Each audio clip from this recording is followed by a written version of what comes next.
नमस्कार दोस्तों, आप लोगों का फिर से स्वागत है मेरे YouTube चैनल पे। तो दोस्तों, आज की इस वीडियो में हम बात करने वाले हैं एयरटेल पेमेंट बैंक के zero balance saving bank account के बारे में। और इसी वीडियो में हम देखेंगे कैसे इसे हम घर बैठे ऑनलाइन वीडियो केवाईसी के माध्यम से इसे हम अप्लाई कर सकते हैं। जैसे कि आप स्क्रीन पे देख सकते हैं, इन तरीकों से हम आसानी से घर बैठे ही इसे वीडियो केवाईसी के माध्यम से अप्लाई कर सकते हैं। और इसे हम वीडियो के लास्ट में आपको बताएंगे इसे हम कैसे अप्लाई करेंगे। उससे पहले बात कर लेते हैं एयरटेल पेमेंट बैंक के zero balance saving bank account को। आप जैसा कि देख सकते हैं, ये एयरटेल पेमेंट बैंक का जीरो बैलेंस सेविंग अकाउंट है। तो इसको हम सिर्फ इस नाम से तो नहीं खोल सकते कि zero balance saving bank account है। इसके बारे में हमें पहले जान लेना चाहिए, इसके फीचर्स क्या हैं, इसके कैरेक्टरिस्टिक्स क्या हैं। तो इसको हम पहले जान लेते हैं। उससे भी पहले हम जान लेते हैं आखिर पेमेंट बैंक होता क्या है। तो पेमेंट बैंक जैसे कि हमारा एक कमर्शियल बैंक हो गया। कमर्शियल बैंक में हमारे आगे आपका प्राइवेट बैंक, गवर्नमेंट बैंक और स्मॉल फाइनेंस बैंक, वैसे ही हमारा पेमेंट बैंक है। तो पेमेंट बैंक है जो हमारे इंडिया के अंदर 6 तरीके के पेमेंट बैंक है। Airtel payment bank, Indian post payment bank, Fino payment bank, Paytm payment bank, NSDL payment bank और जियो पेमेंट बैंक। ये 6 तरीके के पेमेंट बैंक हमें देखने को मिल जाते हैं। हम एक एग्जांपल ले लेते हैं, जैसे कि आईसीआईसीआई या फिर एसबीआई जैसे बड़े बैंक। इनके अंदर हम पैसे डाल भी सकते हैं, निकाल भी सकते हैं और इसमें कोई लिमिटेशन नहीं है। लाइक हम 1 करोड़ 2 करोड़ कितने भी रुपए इसमें जमा कर सकते हैं, निकाल भी सकते हैं। और इसके अंदर हमें एसआईपी, आरडी, एफडी देखने को मिल जाती है। लेकिन वहीं पे अगर हम बात करें पेमेंट बैंकों की, तो पेमेंट बैंक के अंदर हमें कुछ लिमिटेशन देखने को मिल जाती है। जैसे कि हम इसके डिपॉजिट की ही बात कर लेते हैं, तो इसके अंदर हम लास्ट 2 लाख रुपए तक ही इसमें जमा कर सकते हैं। और एफडी की भी अगर बात करें तो इसके अंदर हम एफडी भी नहीं करवा सकते। अब कुछ लोग मेरे को कमेंट में कहेंगे कि सर मेरा पेटीएम पेमेंट बैंक में अकाउंट है और उसके अंदर मैं 2 लाख रुपए से ज़्यादा भी कर सकता हूँ, प्लस मैं इसमें एफडी भी करवा सकता हूँ। तो आप लोगों को मैं बता दूँ, ये जो बैंक पेमेंट बैंक होते हैं ये अपने बैंकों के साथ टाइप, लाइक अपने पार्टनर बैंकों के साथ टाइप करके चलते हैं। जैसे कि मैं आपको एक एग्जांपल देता हूँ, जैसे कि इंडियन पोस्ट पेमेंट बैंक है, उसका टाई अप है वो पोस्ट ऑफिस बैंक के साथ। आप अगर कोई भी लाइक आपका अमाउंट 2 लाख से ऊपर है, आप इंडियन पोस्ट पेमेंट बैंक के अंदर 2 लाख से ऊपर लाइक 2.5 लाख रुपए आप उसमें जमा करते हैं, तो 2 लाख रुपए आपके इंडियन पोस्ट पेमेंट बैंक में जमा होंगे और 50,000 रुपये आपका पोस्ट सेविंग बैंक में जमा होंगे। तो इसलिए ये जो बैंक होते हैं ये टाई अप करके चलते हैं। तो अब बात कर लेते हैं ये पेमेंट बैंक आखिर अर्न कैसे करते हैं।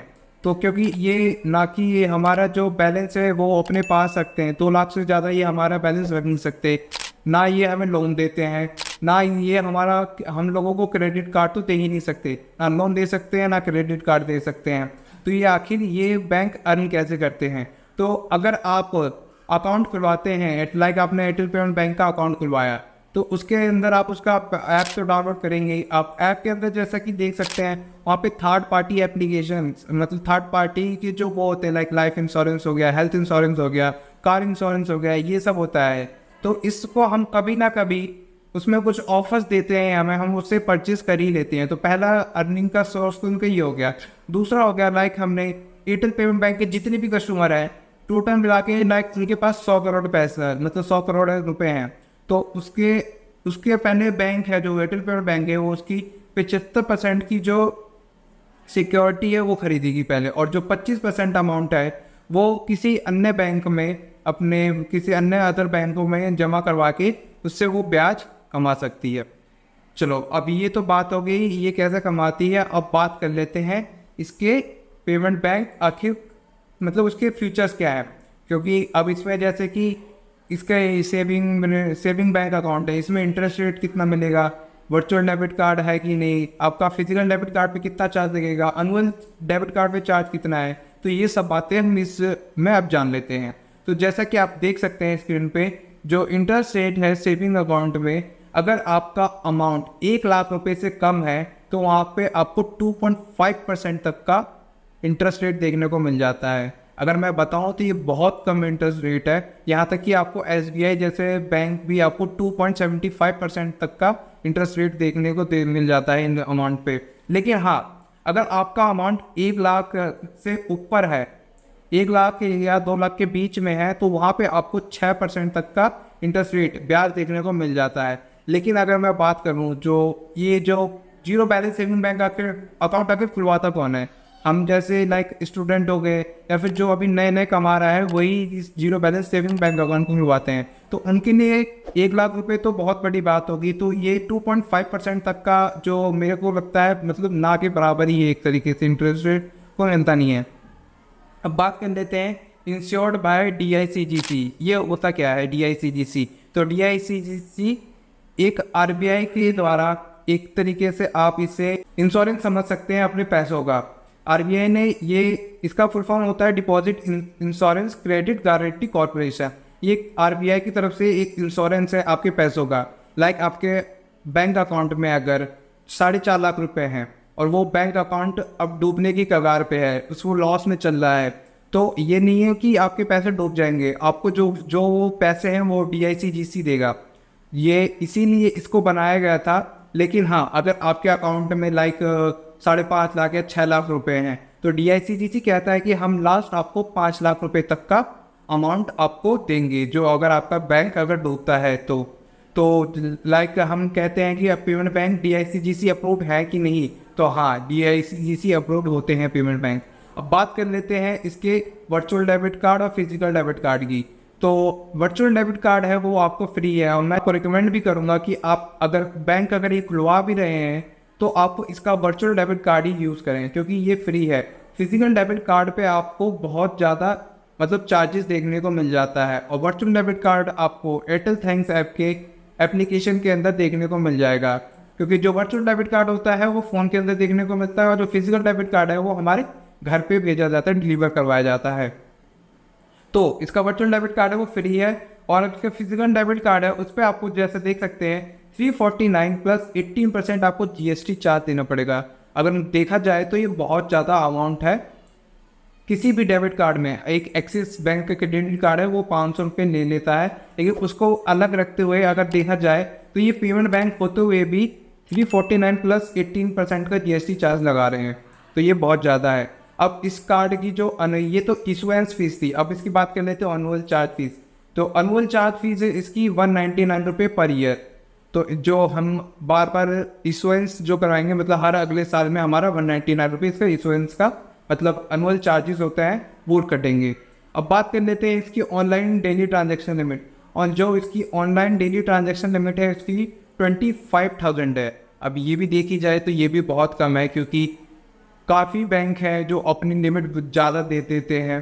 तो 25,000 तो बहुत कम लिमिट है। अगर मैं बताऊँ लाइक आपको एक एग्जांपल देता हूँ, जैसे कि आप अमेज़ॉन पे कुछ भी सामान परचेज कर रहे हैं और उसका अमाउंट 30,000 है, तो वहाँ पे तो आप उससे परचेज ही नहीं कर पाएंगे। आप 25,000 तक ही इसमें आप रख सकते हैं, मतलब जो ट्रांजैक्शन है वो कर सकते हैं ऑनलाइन पे, तो वहाँ पे भी आपको होगा नहीं। और आपका जो POS डेली लिमिट है वो भी 25,000 है। ये अगर आप फिजिकल डेबिट कार्ड मंगाते हैं तो POS मतलब होता है जो आप स्वाइप मशीन यूज़ करते हैं उसका। और ATM अगर आप यूज़ करते हैं जब आपके पास फिजिकल डेबिट कार्ड है तो आप वहाँ से भी 25,000 रुपये तक विड्रॉ कर सकते हैं। ये भी कम है, लेकिन तभी भी इसको हम उतना नहीं मानेंगे, 25,000 तभी भी सही है।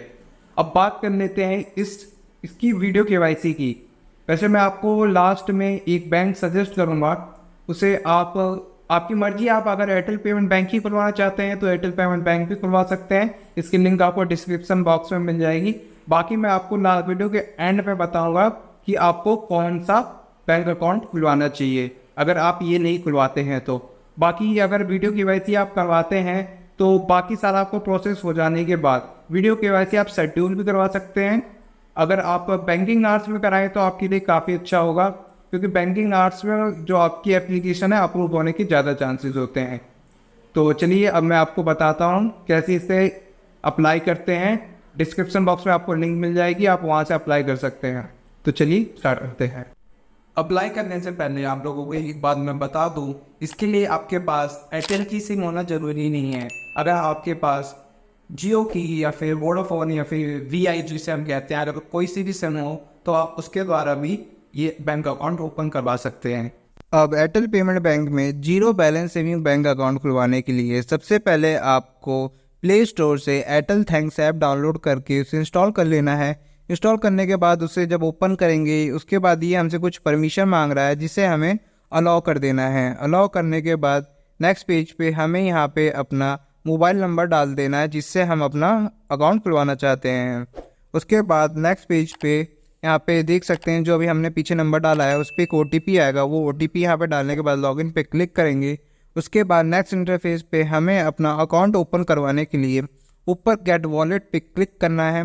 उसके बाद हमें गेट वॉलेट पे क्लिक करने के बाद ये हमसे कुछ हमारी बेसिक डिटेल्स पूछेगा, जैसे कि आप देख सकते हैं सबसे पहले हमें अपना यहाँ पे फर्स्ट नेम और लास्ट नेम फिल करना है, लेकिन ध्यान रखना आपको वही नाम डालना है जो कि आपके गवर्नमेंट ID प्रूफ से मिलता हो। उसके बाद नीचे हम देख सकते हैं हमें यहाँ पे अपना डेट ऑफ बर्थ सेलेक्ट करना है। उसके बाद ईमेल ID डालनी है। उसके बाद पिन कोड। उसके बाद नीचे हमें अपना ID प्रूफ सेलेक्ट करना है। इसके अंदर हमें ऑप्शन देखने को मिल जाते हैं, जैसे कि हम अपना पासपोर्ट, वोटर ID कार्ड या फिर हमारा पैन कार्ड, इनमें से हम कुछ भी डाल सकते हैं। तो मैं यहाँ पे पैन कार्ड सेलेक्ट करके नीचे जो भी हम ऊपर डॉक्यूमेंट सेलेक्ट करेंगे उसका हमें यहाँ पे नंबर डालना है। तो मैं यहाँ पे पैन कार्ड का नंबर डालने के बाद कंटिन्यू पे क्लिक कर लेता हूँ। उसके बाद ये अब हमसे MPIN बनाने के लिए कहेगा। MPIN एक तरीके से आपका लॉगिन पासवर्ड समझिए। नेक्स्ट टाइम आप जब भी इसमें लॉगिन करेंगे तो इसकी ज़रूरत पड़ेगी। तो अब हम यहाँ पे 4 डिजिट का MPIN बना के इसे डन कर लेते हैं। उसके बाद अब हमारे जो अभी हमने नंबर पीछे डाला था उस पर एक OTP आएगा। वो OTP यहाँ पे डाल के हमें कन्फर्म पे क्लिक कर देना है। कन्फर्म पे क्लिक करने के बाद नेक्स्ट पेज पे ये हमसे कहेगा कि हमारा जो बैंक है उसका रजिस्ट्रेशन सक्सेसफुली हो चुका है। उसके बाद ये कुछ ऑफर्स देखने को मिल जाते हैं। उसके बाद नीचे हमें एक्सप्लोर पे क्लिक करना है।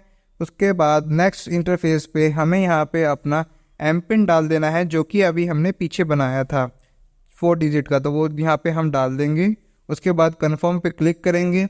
उसके बाद अब हमारा बैंक का रजिस्ट्रेशन हो गया है, हमारा बैंक अकाउंट ओपन हो गया है, लेकिन अभी इसकी KYC करानी है। KYC कराने के लिए अपग्रेड अकाउंट पे क्लिक करेंगे।